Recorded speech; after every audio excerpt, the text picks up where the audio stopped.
बासहीन को पक्का घर दे चर्चारे बिंझारपुर भरत निजे भड़ा घरे रही बासहीन लोकों तैयारी करुछंती पक्का घर सेमानंक मुहरे फुटाउछंती हस गोटिए कि दुईटी नुहे आज पर्यंत 28 गरीब परिवार निर्माण कर सारे घर प्रति घर पर खर्च करुछंती पाखापाखि 1 लाख टंका। सबुठु बड़ कथा हेउची आज पर्यंत ए महत् कार्य पई काहारी ठारू से टंकाटिए भी ग्रहण करि नाहंती।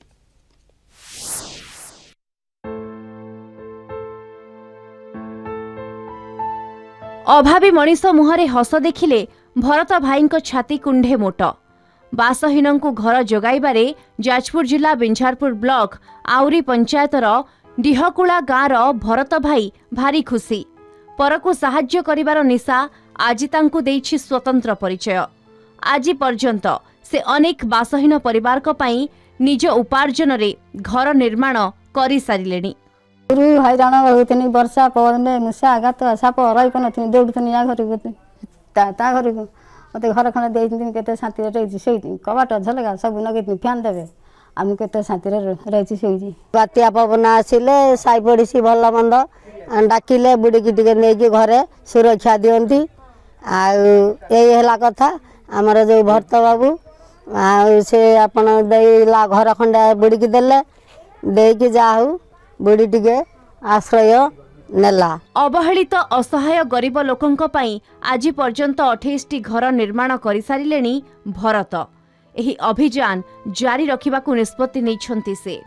बड़ कथा हैला से निर्माण कराइथिबा घर सम्मुखरे लेखा जाइछि no NGO no government aid. से केबे निज पई घर करिवार स्वप्न देखि नाहंती कि निजे गाड़ी चढ़िबाकू लक्ष्य रखि नाहंती।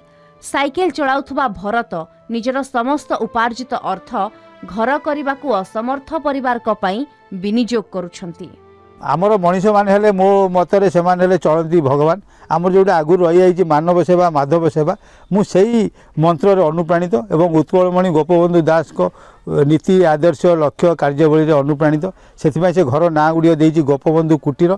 वर्तमान मु मोर रोजगार अर्थटा को जो माने समाज रे कोनोसी सरकारी आवास योजना रे घर पाई नाहंती बड़ दहनीय अवस्था रोचंती कोनोसी एनजीओ किंबा कोनोसी सरकारी किंबा कोनोसी व्यक्ति विशेष ठारू कोनोसी अनुदान न नहीं मो निज रोजगार पैसा रे मो घर गुड़िक करूची।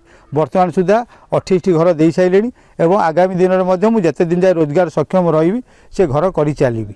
गरीब लोक साधारण लोक अवहेलित लोक पई तांको हृदय सब बेले कांदे आ से मध्य तांको सहायता सहयोग करिया पई आगे जाती आउ एठी दीर्घ दिन है गोटे दातव्य अनुष्ठान करते होमियोपैथी क्लिनिक से टंकाटे नहीं एंट्री फीस समस्त को औषध पत्र डाक्तर रखी दौले आउ कमल शीत दिने कमल आउ शाढ़ी गरीब लोक शाढ़ी धोती एमाने दान करते धन्यवाद दौचु जे ये लोक जदि समाज कार्यक्रम सामिल होती ताले आम ये समाज उन्नति करिवो साधारण लोक न्याय पाइबे। जाजपुर टाउन रो देवाशीष साहू रिपोर्ट कलिंग टीवी।